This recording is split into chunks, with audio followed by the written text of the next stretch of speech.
میری بیوی اور میں حال ہی میں اپنے نئے گھر میں شفٹ ہوئے ہیں۔ سچ کہوں تو یہ وہی گھر ہے جس کا ہم ہمیشہ خواب دیکھتے تھے، ہمارے لیے بالکل پرفیکٹ۔ ہمارے پاس ایک بلی ہے جس کا نام بیلا ہے، جسے ہم نے ساتھ مل کر ریسکیو کیا تھا۔ تو جب ہم یہاں آئے تو سب کچھ بالکل مکمل اور خوشگوار محسوس ہو رہا تھا۔ واحد منفی پہلو شروع میں ہمارے دائیں طرف کا گھر تھا۔ وہ بالکل ویران لگتا تھا کیونکہ مالک نے اس کی مرمت شروع کی تھی لیکن کبھی مکمل نہیں کی۔ گھروں کی ترتیب ایسی ہے کہ ہمارے دائیں طرف ہمارے بیک گارڈن کے داخلے کے لیے جگہ ہے، اور اس کے ساتھ ہی ویران گھر کے بیک گارڈن کا دروازہ ہے۔ دونوں گارڈن کے درمیان کوئی فینس بار نہیں تھی کیونکہ مالک نے نئی لگانے کے لیے پرانی ہٹا دی تھی، لیکن کام ادھورا چھوڑ دیا جس کی وجہ سے دونوں بیک گارڈن کھلے تھے۔ ویران گھر کے پیچھے ایک اور پراپرٹی تھی جو فینس سے الگ تھی۔ جتنا ہم دیکھ پاتے تھے وہاں کئی نوجوان لڑکے رہتے تھے۔ کبھی کبھار جب ہم گھر واپس آتے تو دیکھتے کہ وہ لڑکے پڑوسی کے بیک گارڈن سے گزرتے ہوئے گلی کے سامنے جا رہے ہیں۔ شروع میں ہم نے اس بات کو زیادہ اہمیت نہیں دی، شاید وہ مالک کو جانتے ہوں اور انہیں اجازت ہو۔ پہلی رات جب ہم نئے گھر میں تھے، ہم اپنے بیک گارڈن میں بیٹھے ہوئے تھے اور بس یوں ہی تجسس میں پیچھے والے گھروں کی طرف نظر دوڑائی۔ تبھی ہم نے دیکھا کہ ایک آدمی کھڑکی سے ہمیں گھور رہا تھا۔ وہ چھپ نہیں رہا تھا، بالکل کھلے عام ہمیں دیکھ رہا تھا۔ اس کے چہرے پر کوئی تاثر نہیں تھا اور کمرہ اندھیرے میں ڈوبا ہوا تھا، جس سے منظر اور بھی خوفناک لگ رہا تھا۔ ہم نے سوچا شاید وہ صرف نئے پڑوسیوں کو دیکھنے کے لیے تجسس میں ہے، لیکن جب آدھے گھنٹے تک وہ خالی نظروں سے گھورتا رہا تو ہم نے اندر جانے کا فیصلہ کیا۔ اگلے چند دن نارمل گزرے۔ میں کام پر جاتا رہا اور میری بیوی سامان پیک کرتی رہی۔ ایک رات ہم نے دوبارہ گارڈن میں بیٹھنے کا فیصلہ کیا۔ اندھیرا تھا مگر ہم ستاروں کو دیکھنے اور گہری باتیں کرنے کا مزہ لے رہے تھے کہ اچانک ہمیں عارضی لکڑی کی باڑ ہلنے کی آواز آئی۔ 3 آدمی وہاں کھڑے نظر آئے جو ہمیں گھور رہے تھے۔ میں نے کہا، "اب لوگ ٹھیک ہیں؟" کیونکہ جانتا تھا جب تک کچھ کہوں گا نہیں وہ جانے والے نہیں۔ ان میں سے سب سے کم عمر لگنے والا تقریباً 29 سال کا ایک بڑا بیگ تھامے ہوئے تھا، اور ہمیں اندازہ نہیں تھا کہ اس کے اندر کیا ہے۔ اس نے ہمیں چوری کے برتن دھونے والے ٹیبلٹس پیش کیے جو ہم نے فوراً انکار کر دیا۔ صورتحال اتنی عجیب تھی کہ میں نے ہنسی مذاق میں کچھ کہہ دیا۔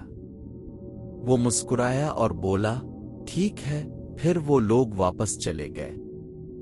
لیکن جس بات نے ہمیں چونکایا وہ یہ تھی کہ وہ بغیر کچھ کہے سیدھے ہمارے باغ میں داخل ہو گئے تھے، جیسے یہ ان کا اپنا حق ہو۔ ہم اندر آ گئے اور سوچا یہ صرف ایک بار کا واقعہ تھا، لیکن وہاں سے حالات بگڑنے لگے۔ وہ لوگ بار بار ہمارے باغ میں آنے لگے اور ایسے برتاؤ کرنے لگے جیسے ہمیں ڈرانا چاہتے ہوں۔ وہ برابر والے ویران گھر میں یوں جاتے کہ پیچھے والے باغ کی باڑ اوپر اٹھاتے اور اندر داخل ہو جاتے۔ میں یہ بتانا بھول گیا کہ میں اور میری بیوی دونوں صرف 20 سال کے ہیں، تو ظاہر ہے کہ ہمارے ذہن میں سب سے پہلا خیال یہی آیا کہ وہ ہمیں 2 جوان عورتوں کے طور پر ڈرانے کی کوشش کر رہے ہیں۔ ایک دن جب میں اگلا کمرہ صاف کر رہا تھا، 2 پولیس افسر ہمارے گھر کے اطراف سے آ کر ویران باغ میں داخل ہو گئے۔ انہوں نے باڑ اوپر اٹھائی اور کچھ منٹوں تک وہاں دیکھا، پھر بنا کچھ کہے واپس چلے گئے۔ مجھے یہ عجیب لگا، لیکن میں نے سوچا شاید برابر والے لوگ ہی مسئلہ تھے، اس لیے اپنے دن کے معمول میں مصروف ہو گیا۔ چند دن بعد پولیس نے ہمارے دروازے پر دستک دی۔ انہوں نے بتایا کہ ہمارے پیچھے والا گھر اب خالی ہے۔ ان مردوں کو سماجی بدتمیزی کی وجہ سے نکال دیا گیا ہے۔ صرف ہمارے ساتھ ہی نہیں بلکہ دوسرے پڑوسیوں کے ساتھ بھی انہوں نے مسائل پیدا کیے تھے۔ سچ پوچھیں تو ہمیں سکون ملا، اگرچہ انہوں نے ابھی تک کوئی جسمانی نقصان نہیں پہنچایا تھا، لیکن اس کا مطلب تھا کہ اب انہیں ایسا کرنے کا موقع ہی نہیں ملے گا۔ اس کے بعد ہم اپنے گھر میں سکون سے سیٹل ہونے لگے۔ لیکن ایک دن جب میں باتھ میں تھا تو اچانک باہر زوردار دھماکے کی آواز آئی۔ میں نے جلدی سے کپڑے پہنے اور اپنی بیوی کو ڈھونڈنے کے لیے بھاگا۔ وہ ہمارے اضافی کمرے کی کھڑکی سے، جو پیچھے والے خالی گھر کے باغ کی طرف کھلتی تھی، کچھ ریکارڈ کر رہی تھی۔ میں نے پوچھا کیا ہو رہا ہے، لیکن اس نے مجھے چپ رہنے کا اشارہ کیا۔ کچھ لمحے بعد اس نے بتایا کہ ایک آدمی جسے ہم نے پہلے کبھی نہیں دیکھا تھا، ہمارے بیڈ روم کی کھڑکی کی طرف اشارہ کر رہا تھا۔ جیسے ہی اس نے اسے نوٹ کیا، وہ پوری رفتار سے ہمارے گھر کی طرف دوڑا۔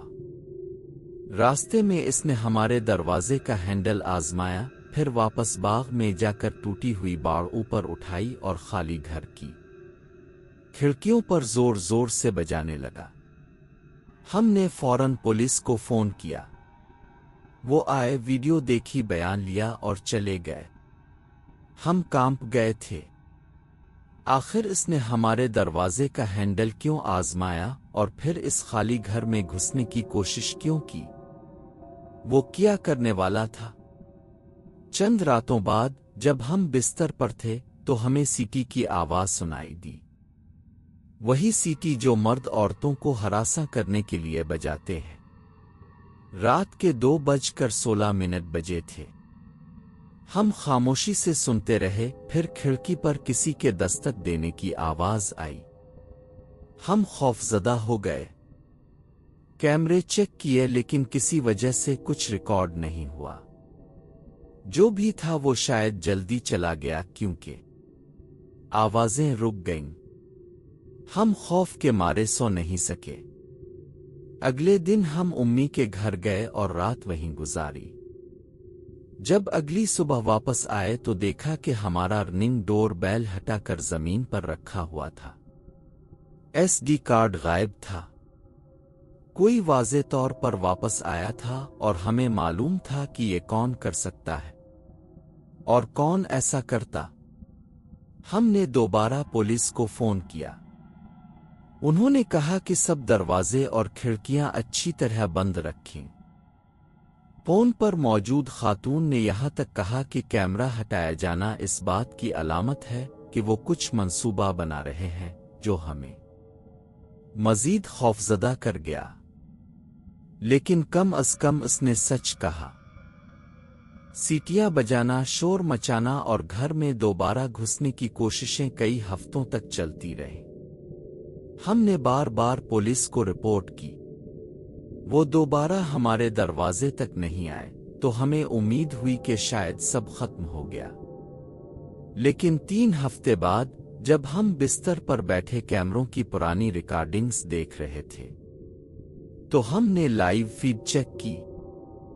تب ہم نے ایک آدمی کو باہر دیکھا۔ اس نے کالی ماسک پہن رکھی تھی جو منہ اور ناک ڈھانپ رہا تھا، ہڈ اوپر کھینچا ہوا تھا، اور وہ ہمارے باغ کے سامنے یوں کھڑا تھا جیسے صلیب پر لٹکے عیسیٰ کی نقل کر رہا ہو۔ اس نے اپنا سر ٹیڑھا کر کے ہمارے بیڈ روم کی کھڑکی کی طرف گھورا۔ ہم سکتے میں آ گئے۔ اس وقت ہم نے کیمرہ گھر کے اندر رکھا ہوا تھا، اس لیے کچھ ریکارڈ نہیں ہوا۔ ہم اتنے گھبرا گئے کہ اسکرین ریکارڈ کرنا بھی یاد نہیں رہا۔ پھر اس نے کچھ کہا لیکن ہم سن نہ سکے۔ پھر وہ مڑا، سڑک کے دوسری طرف گیا اور تقریباً 30 منٹ تک وہیں کھڑا ہو کر ہمارے گھر کو گھورتا رہا۔ ہم نے پولیس کو دوبارہ فون کیا، لیکن انہوں نے کہا کہ کسی کے پراپرٹی کو گھورنا غیر قانونی نہیں ہے، اور پورے معاملے کو نظر انداز کر دیا۔ یہاں تک کہ جب ہم نے بتایا کہ وہ ہمارے لان میں کیا کر رہا تھا، تب بھی انہوں نے ہمیں ایسے محسوس کرایا جیسے ہم حد سے زیادہ رد عمل دے رہے ہیں۔ ہم کئی دن تک سو نہ سکے۔ باہر کی کوئی بھی آواز ہمیں خوفزدہ کر دیتی، چاہے وہ عام ہی کیوں نہ ہو۔ پھر ایک رات 2:52 پر ہمیں نوٹیفیکیشن آیا۔ میں نے اپنی بیوی کو جگایا اور کہا، باہر کوئی ہے، مجھے یقین ہے۔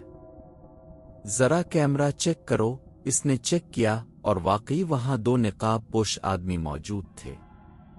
وہ ہمارے گھر کے اطراف سے آ رہے تھے اور ٹارچ جلا کر کھڑکیوں کے اندر جھانک رہے تھے۔ ان میں سے ایک وہی شخص جو ہمیں بار بار ہراساں کر رہا تھا، ہاتھ میں ایک آہنی راڈ لیے ہوئے تھا۔ کیوں ہم؟ اس سب کا مقصد کیا تھا؟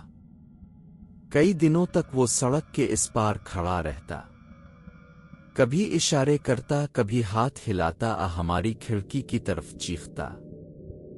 جب بھی ہم باہر دیکھتے، وہ خالی نظروں سے ہمیں گھورتا رہتا۔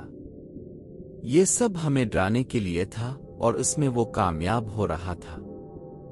ہم بار بار پولیس کو رپورٹ کرتے رہے، لیکن انہوں نے کچھ خاص نہیں کیا۔ ہراسانی جاری رہی۔ اب ہمارے پاس کیمرے ہیں اور ہم سب کچھ ریکارڈ کرتے ہیں، لیکن ہم خود کو بے بس محسوس کرتے ہیں۔ بس آج ہی وہ دوبارہ باہر کھڑا تھا، ہماری طرف دیکھ رہا تھا۔ ہم نے یہ سب ویڈیو میں محفوظ کیا ہے اور ہم بالکل خوفزدہ ہیں، لیکن اگر کچھ اور ہوا تو ہم اپڈیٹ دیں گے۔